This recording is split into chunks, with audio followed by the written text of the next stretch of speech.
Assalamualaikum warahmatullahi wabarakatuh. Perkenalkan, saya Naila Adila Suryadi Putri dengan NIM A1C023192. Di sini saya akan menjelaskan terkait judul penelitian saya, yaitu fenomena konsumsi dan pengelolaan keuangan Gen Z di era fintech. Baik, sekarang kita masuk ke abstrak, yang dimana penelitian kualitatif ini bertujuan untuk memahami fenomena konsumsi dan pengelolaan keuangan Gen Z di era financial technology dengan studi kasus pada salah satu informan, yaitu Novelina Putri Rinjani.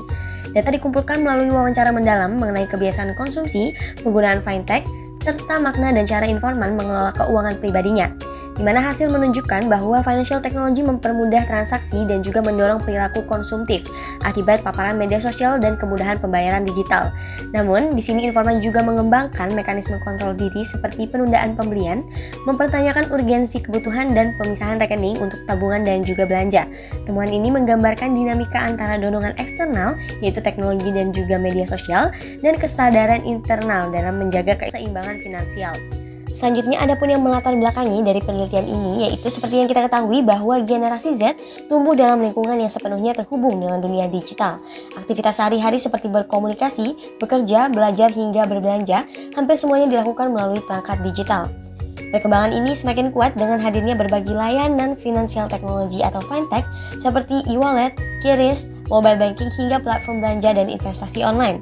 Teknologi ini membuat transaksi menjadi lebih cepat, praktis, dan tidak lagi menggunakan uang tunai. Di satu sisi, kemudahan tersebut memberikan manfaat besar bagi Gen Z karena mereka dapat melakukan hampir semua kebutuhan finansial hanya melalui smartphone. Setiap kebutuhan, mulai dari membeli makanan, transportasi, hingga berbelanja rutin, dapat dilakukan hanya dengan sekali klik. Namun di sisi lain, kemudahan ini justru menghadirkan resiko baru. Paparan media sosial melalui TikTok, Instagram, dan juga aplikasi belanja seringkali mendorong perilaku konsumtif dan membuat keputusan pembelian menjadi lebih impulsif. Berbagai promosi, rekomendasi konten, dan juga algoritma yang personal membuat keinginan belanja muncul lebih cepat daripada kebutuhan sebenarnya. Selain fenomena konsumsi, pengelolaan keuangan Gen Z juga mengalami perubahan, baik dari mereka masih berada pada tahap belajar mengatur pemasukan dan pengeluaran, baik karena baru memiliki penghasilan maupun masih bergantung pada orang tua. Sebagian mulai menggunakan strategi seperti pemisahan rekening, menunda pembelian, hingga mencoba untuk berinvestasi. Namun tidak sedikit pula yang belum memiliki pencatatan keuangan dan masih mengatur finansial secara intuitif. Kondisi tersebut menunjukkan bahwa perkembangan financial technology tidak hanya mempermudah aktivitas finansial, akan tetapi juga membentuk pola konsumsi baru bagi Gen Z. Dan oleh karena itu, penelitian ini penting dilakukan untuk memahami bagaimana Gen Z memaknai financial technology dalam kehidupan sehari-hari, bagaimana kebiasaan konsumsi mereka dibentuk, serta bagaimana teknologi mempengaruhi cara mereka mengelola keuangan. Selanjutnya di sini kita masuk ke dalam pertanyaan masalah dan juga tujuan dari penelitian ini. Yang dimana pertanyaan masalah yang pertama yaitu bagaimana pola konsumsi Gen Z dalam memanfaatkan layanan financial technology. Yang kedua, bagaimana Gen Z mengelola keuangan di tengah kemudahan teknologi digital. Dan yang ketiga, faktor-faktor apa yang mempengaruhi perilaku konsumsi dan juga keputusan financial Gen Z. Adapun tujuan penelitiannya, yang pertama yaitu mendeskripsikan pengalaman konsumsi Gen Z di era financial technology. Yang kedua, menganalisis strategi pengelolaan keuangan yang dilakukan oleh Gen Z.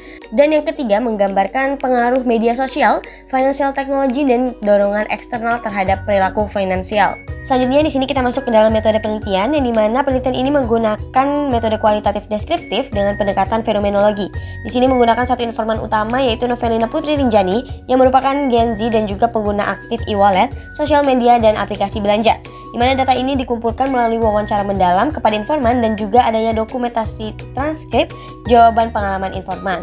Adapun teknik analisis data yaitu yang pertama ada NOEMA, Noesis, Epoche, Intentional Analysis, dan juga Eidetic Reduction.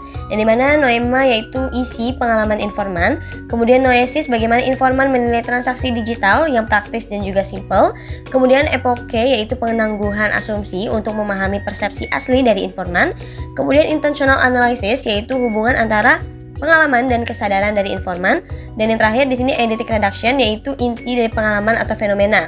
Metode ini membantu menggali makna pengalaman informan secara lebih mendalam dan juga memahami bagaimana kesadaran informan membentuk pandangannya terkait konsumsi dan juga pengelolaan keuangan. Selanjutnya di sini kita masuk ke dalam hasil dan pembahasan, yang dimana poin A yaitu pola konsumsi Gen Z di era financial technology. Berdasarkan hasil wawancara menunjukkan bahwa informan sering menggunakan aplikasi keuangan yaitu e-wallet seperti Dana dan juga ShopeePay, dikarenakan Menurut informan, ini lebih praktis sehingga tidak perlu lagi membawa uang tunai. Adapun di sini makna noema noesis, yaitu kemudahan transaksi sebagai noema, yang dipahami oleh informan sebagai sesuatu yang cepat, mudah dan juga praktis sebagai noesis, sehingga mempengaruhi sikap konsumtif. Selanjutnya kita masuk ke dalam poin B, yaitu pengelolaan keuangan Gen Z. Dalam hal pengelolaan keuangan, di sini informan belum melakukan pencatatan secara detail. Namun ia menerapkan beberapa strategi kontrol diri seperti penundaan pembelian beberapa hari dan juga mempertanyakan urgensi dari barang tersebut. Selain itu, ia juga memisahkan rekening tabungan dan rekening belanja untuk menjaga batasan pengeluaran. Kemudian di sini ditemukanlah intentional analysis, yaitu kesadaran reflektif dari informan membentuk tindakan pengendalian diri meski dorongan konsumsi yang kuat. Selanjutnya di sini kita masuk ke dalam poin C, yaitu pengaruh media sosial dan teman sebaya. Ini mana di sini menurut informan media sosial itu memiliki pengaruh besar terhadap keputusan belanja. Konten yang sering muncul mendorong keinginan untuk membeli sesuatu bahkan tanpa kebutuhan yang jelas. Namun menurut informan, selain dari media sosial, gaya hidup teman sebaya juga memberi pengaruh terhadap cara informan menggunakan uangnya. Dan yang terakhir di sini ada poin D, yaitu makna uang dan teknologi transaksi. Ini mana menurut informan, uang itu adalah alat tukar yang penting untuk memenuhi kebutuhan hidup. Sementara itu, teknologi transaksi dipandang sebagai kemudahan modern yang membuat segala hal menjadi lebih cepat dan praktis. Di mana pemaknaan ini menunjukkan bahwa kesadaran informan sangat dipengaruhi oleh keinginan akan efisiensi dan kemudahan. Sebagai penutup dari penelitian ini, saya akan menjelaskan kesimpulan utama yang berhasil ditemukan bahwa Gen Z memaknai financial technology sebagai suatu bentuk kemudahan yang sangat mempengaruhi pola konsumsi dan cara mereka mengelola keuangan. Melalui wawancara mendalam dengan informan, terlihat bahwa penggunaan e-wallet, QRIS, dan aplikasi belanja membuat aktivitas transaksi menjadi jauh lebih cepat dan praktis. Namun kemudahan tersebut juga mempengaruhi perilaku konsumtif karena adanya paparan terus-menerus dari media sosial, terutama konten TikTok, Instagram, dan rekomendasi produk berbasis algoritma. Di sisi lain, meskipun informan mengalami godaan konsumsi yang kuat, penelitian ini juga menemukan adanya mekanisme kontrol diri, di mana informan berusaha untuk menunda pembelian, mempertanyakan urgensi kebutuhan, serta pemisahan rekening tabungan dan belanja sebagai strategi untuk menjaga stabilitas finansial.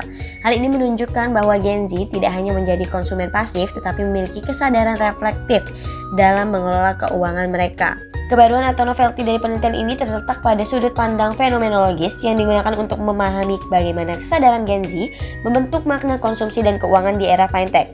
Temuan ini menegaskan bahwa perilaku keuangan mereka merupakan hasil tarik-menarik antara dorongan eksternal dan juga usaha internal yang tetap memiliki kontrol atas keputusan finansial. Untuk penelitian selanjutnya disarankan agar melibatkan lebih banyak informan dengan latar belakang yang beragam sehingga pemahaman mengenai pola konsumsi Gen Z bisa lebih kaya dan komprehensif. Selain itu, penelitian juga dapat mengeksplorasi aspek lain seperti literasi keuangan digital atau pengaruh psikologis yang mempengaruhi pengambilan keputusan finansial.